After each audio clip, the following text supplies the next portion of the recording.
Donc bonjour à tous. Moi, je vais prendre la suite. Je vais vous présenter les cibles thérapeutiques potentielles qui pourraient cibler les voies de signalisation qu'on vient d'aborder. Donc, il y a plusieurs stratégies possibles et les deux que je vais vous présenter aujourd'hui, ça va être dans un premier temps de cibler le VEGF, donc extracellulaire. Vous pouvez m'arrêter si j'ai des bêtises sur les voies de signalisation parce que moi, ma spécialité, c'est les médicaments. Et puis, on peut cibler aussi le récepteur au VEGF. Et dans un deuxième temps, je vais vous parler plutôt des voies de signalisation intracellulaires. Voilà. Donc le médicament que vous connaissez tous, je pense, le bevacizumab, qui est un anti-VEGF, qui à la base c'était l'Avastin et maintenant il y a beaucoup de biosimilaires qui sont sur le marché, qui a été commercialisé pour des raisons, des pathologies oncologiques. Il est utilisé dans la maladie de Randu-Hössler depuis 2009 maintenant, et je pense que Sophie, vous avez déjà présenté les essais cliniques métaphores, BAB, plein d'études rétrospectives sur ce traitement qui fonctionne bien dans la maladie de Randu-Hössler. Il y a un essai clinique qui est en cours pour l'évaluer dans les MAV cérébrales symptomatiques, et ça, c'est le centre de référence des neuroMAV qui le promeut. Et donc, on a quelques petits articles, notamment celui qui est présent sur la diapositive, qui corrobore l'efficacité du bevacizumab dans ces pathologies-là. Et puis, on a un autre médicament, donc sur la diapositive, c'est celui qui est à droite, l'aflibercept, qui en fait est un trap du VEGF. Donc, c'est-à-dire que les parties en vert vont capturer le VEGF et empêcher qu'il se fixe au VEGFR. Finalement, le mode d'action est différent du bevacizumab, puisque le bevacizumab, c'est un anticorps monoclonal, alors que l'aflibercept, c'est un trap, et il est constitué différemment. Il est aussi commercialisé pour des traitements, pour des maladies en onco. Et il y a un seul case report qui est sorti dans les maladies vasculaires rares, donc en l'occurrence, c'est le Randu-Hössler aussi. C'était une patiente qui avait déjà essayé le bevacizumab, qui était en échec. En l'occurrence, il n'y avait pas eu de dosage de taux résiduel, donc on ne sait pas trop si c'était un échec, un réel échec ou s'il y aurait eu moyen de récupérer l'efficacité. Et puis après 6 mois d'aflibercept, la patiente s'est améliorée au niveau de l'hémoglobine, des besoins en fer, sur plusieurs paramètres cliniques. Donc ce qui pourrait faire penser à une efficacité de ce traitement de la même façon que le bevacizumab, vu qu'il se sert à peu près de la même cible. Donc c'est un traitement qui est sur le marché, qui existe déjà sous 2 spécialités, l'ELEA et le Zaltrap. Voilà. Pour le VEGFR2, donc il existe un anticorps anti-VEGFR2 qui s'appelle le ramucirumab, qui lui est aussi commercialisé dans les cancers. Donc il a aussi une action anti-angiogénique. Vous voyez sur la diapositive, sur le schéma, lui il fixe seulement un seul des 2 récepteurs au VEGF. Il aurait une action anti-angiogénique, mais il n'y a encore aucune étude qui a été faite dans les maladies vasculaires. Alors évidemment, ces 3 types de médicaments sont très coûteux et c'est difficile de faire des PHRC avec. Le bevacizumab, depuis le temps qu'il existe, le prix a baissé, mais le ramucirumab, c'est peut-être difficile de prévoir des essais cliniques avec. Ensuite, dans les voies de signalisation intracellulaire, donc là, vous avez un schéma qui récapitule. Je ne vais pas vous parler de tout parce qu'il n'existe pas des preuves cliniques de case report sur tout, mais ça vous permet d'avoir une vue d'ensemble. Donc, on a des inhibiteurs tyrosine kinase tout en haut. On a des molécules qui ciblent la voie RAS, BRAF, MEK, ERK, dont on vient de parler, PI3 kinase aussi. Et puis des anti-CDK que je n'ai pas su placer sur le schéma, qui sont là, palbociclib et ribociclib. Je ne vais pas vous parler du tacélizib qui a été déjà testé dans le clipeltrénoné, mais qui a été, et les pros aussi, qui a été suspendu puisque la safety n'était pas favorable. Alors, je vais commencer aussi par vous parler avec le sirolimus. Donc, c'est un traitement qui est déjà utilisé dans plusieurs pathologies, notamment les anomalies vasculaires superficielles, avec un bon consensus. C'est un traitement qui existe depuis très longtemps et qui a été un peu éprouvé. Vous voyez sur la diapositive tous les articles, les publications que j'ai pu trouver à ce sujet. Donc, on a des preuves, des améliorations cliniques dans beaucoup d'articles sur la diapositive. Il y a une étude qui montre que les patients ne s'améliorent pas tout le temps. Et il y a peut-être un biais de publication à ce niveau-là, puisqu'ils ne sont pas forcément tous publiés. Mais ça concerne les malformations intracrâniennes, extracrâniennes. On a plusieurs types de pathologies qui pourraient être améliorées par le sirolimus. Le profil de tolérance a l'air majoritairement bon. Après, pareil, j'ai réussi à trouver des publications où les patients ont dû arrêter le traitement pour cause de mucite, d'acné, de troubles ioniques. C'est quand même, même si le traitement est très bien connu, on peut toujours découvrir des effets indésirables par la suite. Je vais pas vous parler non plus du thalidomide parce que c'est la même chose, c'est un traitement qui est assez ancien et qui est déjà utilisé dans nos pathologies avec un consensus fort. Je voulais juste le citer pour vous rappeler qu'il existe. C'est pareil, la balance bénéfice-risque est à voir au cas par cas puisqu'on connaît très bien les risques liés au thalidomide maintenant. Ensuite, je vais vous parler des inhibiteurs de tyrosine kinase. Donc, on a déjà celles qui ciblent le VEGFR, donc le nintédanib et le pazopanib. Nintédanib qui a été testé plutôt dans la maladie grandiolocère, donc sur les 2 études qui sont citées sur la diapositive. Je n'ai pas trouvé du tout d'études ou de publications à propos des autres pathologies dans les malformations artério-veineuses extracrâniennes. Enfin, j'ai l'impression que le traitement n'a pas été essayé dans ces pathologies-là. Le pazopanib aussi est testé dans la maladie grandiolocère avec une phase 3 qui est en cours aux États-Unis. Et à côté de ces 2 pathologies-là, de ces 2 traitements-là, pardon, il existe le rebastinib, qui lui est un inhibiteur de tyrosine kinase, mais sur la voie de taille 2, qu'on vient de voir juste avant. C'est un médicament qui n'est pas commercialisé en France, mais finalement nulle part ailleurs non plus, puisqu'il est en phase 1-2. Et il existe un case report espagnol que je vous ai mis sur la diapositive. C'était un patient en passe thérapeutique pour lequel le laboratoire une demande d'usage compassionnel a été faite au laboratoire, qui s'appelle Decifera. C'est un laboratoire qui n'est pas très connu, plus petite boîte, et qui a pu fournir le traitement. Donc, à savoir que c'est possible. Ce patient-là a eu une bonne amélioration et un bon profil de tolérance. Donc lui, c'était des malformations cervico-faciales assez importantes et qui avait une morbidité importante aussi. Il a présenté un bon profil de tolérance puisque dans les essais cliniques qui sont en cours pour ce médicament, il y avait quand même des signaux de pharmacovigilance qui étaient qu'il fallait prendre en compte, notamment 20 à 25% de faiblesse musculaire chez les patients.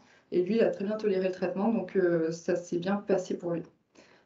Ce traitement est désignation orpheline en Europe pour le cancer de l'ovaire, donc il va être développé dans ce cadre-là, à savoir qu'on va peut-être le garder un œil dessus au cas où on puisse un jour faire un usage compassionnel avec ce traitement-là. Ensuite, on a l'apélisib, mais je ne vais pas trop rentrer dans les détails puisque je sais qu'on a une présentation juste ensuite, qui a toujours une AMM dans le cancer du sein et qui a été commercialisée en France il y a quelques années puis qui a été retirée du marché, qui a une autorisation FDA pour les PROS, donc les pathologies avec une mutation PIK3CA.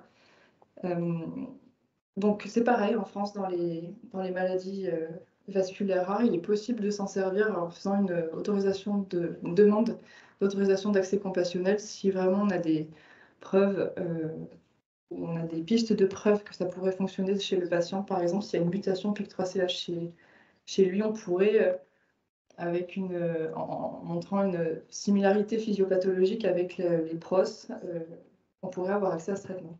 Ça a déjà été fait d'ailleurs. Dans la maladie grandiolocère, on avait eu l'autorisation de l'ANSM. Ensuite, il y a le vemurafenib, qui est un anti-BRAF, qui existe sous le nom de Zelboraf en France et qui a la même dans le mélanome. Pour le coup, il n'y a pas du tout de publication sur l'utilisation du médicament dans les maladies vasculaires rares, mais par contre, il y en a beaucoup sur la voie de signalisation, ce qui pourrait indiquer qu'il y a peut-être quelque chose à développer de ce côté-là. Donc, le fait qu'il y ait des mutations BRAF et CARAS dans les malformations artério-veineuses neuro et que le traitement fonctionne bien dans le mélanome et qu'il est utilisé assez couramment.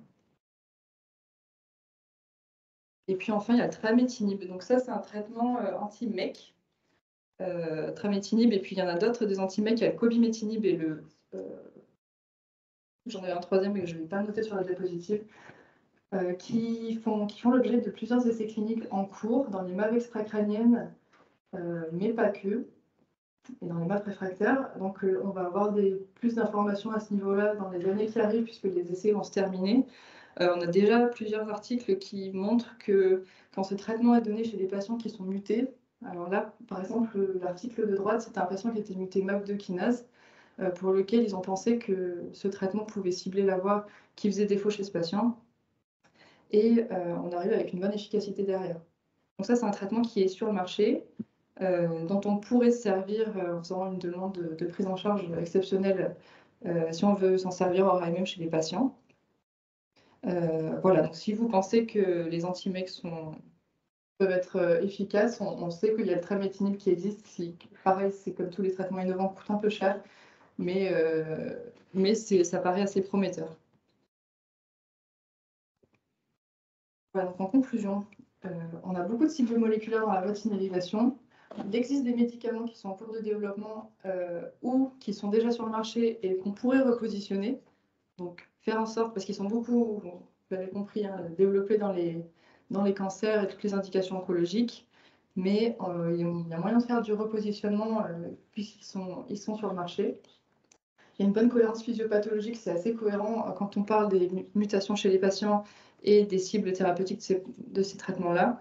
Mais pour l'instant, on a peu de preuves cliniques du fait de la difficulté à monter des PHRC, on en a déjà parlé ensemble l'année dernière, avec des médicaments de ce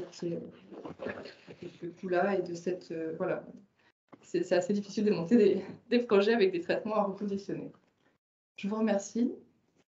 Je reste dispo si vous avez des questions.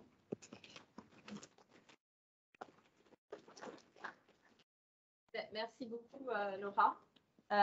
C'est un vaste sujet et je crois que tu as très bien montré qu'il y a un nombre de drogues existantes qui est incroyable, d'où la question du repositionnement thérapeutique. Voilà, et la complexité des voies de signalisation que Nicolas a bien mis en évidence également. Et donc, on comprend clairement le problème. On a énormément de drogues, des voies de signalisation qui sont toutes interdépendantes et donc on pourrait imaginer que beaucoup de drogues pourraient être efficaces dans beaucoup de maladies vasculaires rares. Et merci d'avoir fait ce topo qui n'était pas facile parce que vraiment, et dans l'avenir, je pense que ça va vraiment se complexifier. Est-ce qu'il y a des questions? Guillaume et Guillaume. Alors, Guillaume Jourdain. Moi, j'ai une question de personne qui ne connaît pas bien. Disons, le problème du repositionnement, c'est qu'on va utiliser des médicaments qui sont prévus pour être utilisés de façon courte dans une thérapeutique, dans une maladie qui est type cancer, et qu'on va voir l'utiliser dans une pathologie à long cours, et donc au long terme. Et donc, est-ce qu'il y a des problèmes de repositionnement? La réticence des laboratoires n'est pas justement de ce problème-là, que quand on le prend en long cours, on a des effets secondaires qui ne sont pas les mêmes que quand on les prend à court terme. Oui, en partie, oui. En fait, le repositionnement pose un problème au niveau de la pharmacovigilance de façon générale. Parce que non seulement on va l'utiliser parfois sur des durées différentes, mais aussi avec des posologies différentes ou des schémas d'administration différents. Par exemple, l'énaïdomide, la thalidomide, dans les cancers, il y a des schémas d'administration, c'est 3 semaines sur 4, voilà. Alors que quand on le repositionne, on peut changer le schéma thérapeutique, et les laboratoires sont assez sensibles à ça, puisqu'ils ont, à juste titre, ils craignent qu'il y ait des nouveaux effets indésirables qui arrivent suite à changement d'usage et qui mettent en péril en fait l'indication initiale. Donc ça fait partie des freins au repositionnement, et je sais qu'on a une présentation en fin de journée à ce sujet-là. Guillaume Piano, du coup, tu veux peut-être répondre en partie. Merci. Effectivement, en fait, après, c'était plus un commentaire qu'une question. En tout cas, c'était vachement bien. Merci beaucoup d'avoir fait cet exercice. Alors, il y a du pour et du contre en fait, pour les labos, parce que d'un autre côté aussi, ça permet d'allonger la durée de vie d'un brevet et d'un traitement. Et puis, ce sont des patients qui, finalement, une fois qu'ils sont traités, échappent peu. Ils n'ont qu'une seule mutation, donc tu peux les traiter pendant des années. Donc après, effectivement, il y a du pour et du contre pour le laboratoire. Et en fonction du laboratoire avec qui tu interagis, tu as des réponses différentes pour le développement. Et en fait, donc, je voulais revenir sur ce que tu as fait. C'est extrêmement important parce que dans le cas du plan maladie rare, justement, c'est ce qu'on va essayer de continuer de faire et de pouvoir. Ce qui va être hyper important pour tout le monde, tous les cliniciens, c'est de savoir quel nombre de patients sont traités et quel type de traitement, qui les utilise pour qu'on puisse avoir un panorama assez clair et précis, justement, de l'utilisation de tous ces traitements hors AMM en France. Ouais, c'est vrai. Bah, c'est la mission d'observateur des traitements. Je pense que je vous en parle déjà. J'avais une question, merci beaucoup, c'est clair. De l'association alors de médicaments pour l'alimentation. Alors si je comprends avec On en est un peu loin. Dans la filière, donc du coup, dans le cadre de l'émission, j'ai fait un peu le tour des usages qui étaient faits par différents centres de référence et voilà. J'ai relevé qu'une seule utilisation d'un médicament en association, c'était le Zelboraf avec un autre anti-angiogénique, je ne me rappelle pas lequel, chez un patient qui était en échec de tout, qui était vraiment en impasse thérapeutique.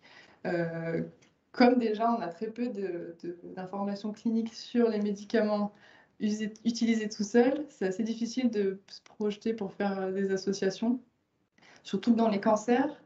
Dans leur AMM initial, ils ne sont pas prévus pour être associés entre eux, ils sont associés avec d'autres anticancéreux, mais pas qui ne ciblent pas forcément ces cibles thérapeutiques-là, puisque là, c'est vraiment des thérapies ciblées, et donc le reste de la thérapie anticancéreuse est assez générique. Donc ça n'a pas été fait dans les cancers, donc c'est assez sensible de le faire ensuite dans les maladies vasculaires rares, sauf si vraiment c'est un patient n'a pas d'autre. Du coup, vous pensez qu'il y a une place pour ça? Ben moi, oui, parce que quand on a vu dans la présentation juste avant qu'il y avait beaucoup de mutations, enfin, il y avait beaucoup d'étapes qui pouvaient engendrer des pathologies, je pense que ça aurait un sens de cibler plusieurs étapes, sauf qu'on additionne ou on potentialise les effets indésirables. C'est vraiment sur la tolérance où moi j'ai un gros point d'interrogation, parce que sur l'efficacité, je pense qu'il y a du potentiel. Oui. Il y a eu un essai clinique en fait pour un cancéro-côlon, si je ne me trompe pas, à Marseille. Ah, pardon. Il y a eu un essai clinique en cancérologie du côlon dans les respirateurs à Marseille. Tu avais alpélicide forte dose et anti-mec. Ça a été interrompu parce que c'était extrêmement mal toléré. Alors après, c'est à forte dose, donc c'est pas dose faible. C'est un bloc de vaccinarisation majeur dans la même cellule. Plus bas sur la vaccinalisation.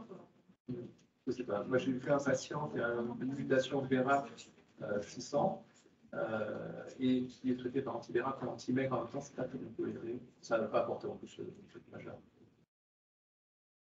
Vincent. Moi, je peux te répondre parce que je suis collé à un service de dermatologie, donc le mélanome sous bithérapie, j'en vois un peu avec des complications, c'est hyper mal toléré. Ouais, mais bon, c'est une maladie dramatique, donc les gens, mais c'est une toxicité cutanée qui est aussi importante. Les gens utilisent pas mal dans les histiocytoses de la monothérapie, et honnêtement, c'est bien toléré. Mais en bithérapie, après, il faut vous mettre en gravité de la maladie, il faut trouver un mélanome métastatique. On n'a pas d'autre outil avec l'immuno. Quand on a une mutation, on peut prêt à remplacer des trucs, mais c'est déjà très dur à gérer. Gilles, je crois, Gilles Pinto. Oui, je voulais faire juste un commentaire. Tous ces médicaments, petites molécules, inhibiteurs tyrosine kinase, sont donnés par voie orale, ont tous une très grande variabilité pharmacocinétique. Donc ça me paraît très important, toujours, surtout quand c'est des cas cliniques ou de toutes petites séries, systématiquement d'obtenir une concentration sanguine pour vérifier que le patient n'est pas sous-exposé ou surexposé. Donc il y a très peu de cas, donc il faut vraiment essayer de les exploiter au maximum en documentant la concentration sanguine. C'est vrai, c'est vrai.